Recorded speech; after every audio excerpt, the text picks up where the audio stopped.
नमस्कार। भारत लाइव देखना शुरू कर चुके हैं आप। पूरे देश में कृषि बिल को लेकर के जो है सुगबुगाहट है, पूरा माहौल गर्म है। ऐसे में भाजपा जो है लगातार बिहार में और अन्य भी जगह जो है कृषि चौपाल करा रही है। किसानों को ये बताने में लगी हुई है कि किस तरह से कृषि बिल जो नया आया है वो किसानों के हित में है, किसानों के लिए हितैषी है। ऐसे में पंजाब के कुछ किसान हैं, वो बिहार अभी आने के लिए तत्पर हैं और यहाँ आकर के किसानों के उनका कहना है कि किसानों के बीच वो जागरूकता फैलाएंगे। किस तरह से इसे ले रहे हैं सर? देखिए, बिहार के किसान काफ़ी जागरूक और प्रबुद्ध हैं। उन्हें जागरूकता की जरूरत नहीं है, न कुछ समझाने की जरूरत है।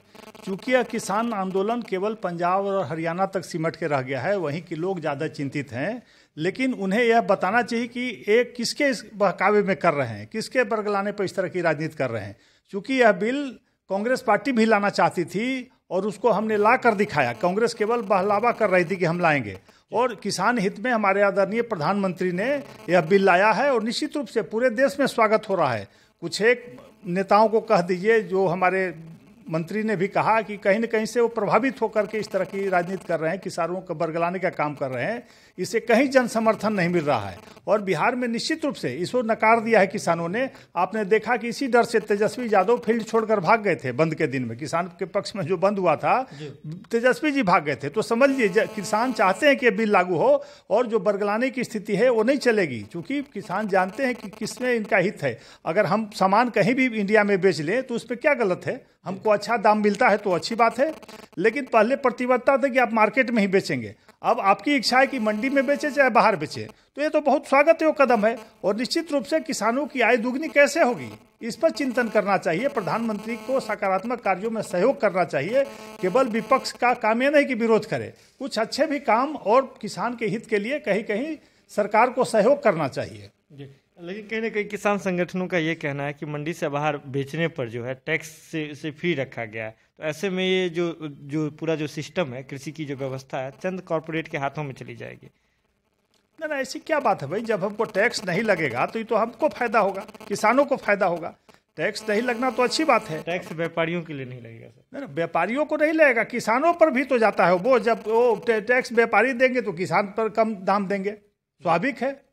माने वो ज़्यादा लेंगे तो ज़्यादा हमको देंगे, कम उनको टैक्स में कटेगा तो हमारा काटेंगे, किसानों का काटेंगे। तो इसमें कॉरपोरेट कहाँ आते हैं? कॉरपोरेट की इच्छा आप पर है कि आप उनको अपना खेत देंगे कि नहीं, अपना अनाज देंगे। कोई जबरन थोड़ी है कोई कॉरपोरेट आपसे आपका सामान ले लेगा, चाहे आपकी ज़मीन ले लेगी। यही तो बरगलाने की बात हो रही है। यहाँ लोगों को बरगलाया जा रहा है कि कॉरपोरेट लाकर आपका सारा संपत्ति कब्जा कर लेंगे, आपका 99 साल पर लीज ले लेंगे। ऐसा कहीं कुछ नहीं है। आपकी इच्छा है 1 साल के लीज दीजिए, चाहे 11 साल का लीजिए, चाहे 100, आपके ऊपर निर्भर करता है। तो यही किसानों को हम बताना चाहते हैं। जो किसान चौपाल हमने लगाया है, हमारी पार्टी ने लगाया है पूरे देश स्तर पर, किसानों को सही स्थिति। और सबसे खुशी की बात है कि हमारे आदरणीय प्रधानमंत्री, हमारे आदरणीय गृह मंत्री, आदरणीय कृषि मंत्री भारत सरकार दरवाजा खोल के बैठे हैं किसानों से बात करने के लिए। हर समय उनको समझाना चाहते हैं कि आप सच्चाई को जानिए और आप बहलावे में ना आके अपना अहित नहीं कीजिए। पंजाब हरियाणा के किसान इस बात को क्यों नहीं समझ पा रहे सर?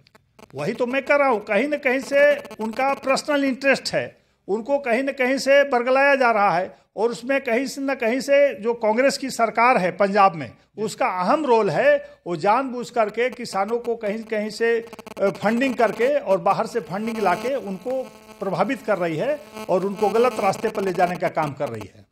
कहीं ना कहीं विपक्ष के द्वारा एक और आरोप लगाया जा रहा है कि कृषि चौपाल के दौरान जो भाजपा के कदावर नेता हैं बहुत सारे, वो लगातार असंसदीय भाषा का प्रयोग कर रहे हैं।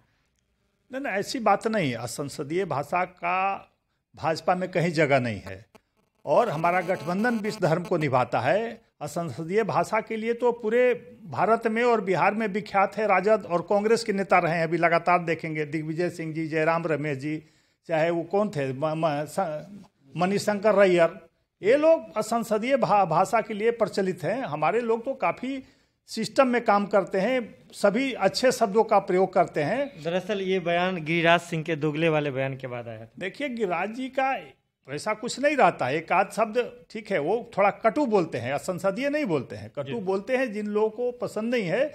लेकिन ऐसी बात नहीं, उनका भी भाषा संयमित होता है और बहुत नपे तुले शब्द का वो भी प्रयोग करते हैं। धन्यवाद।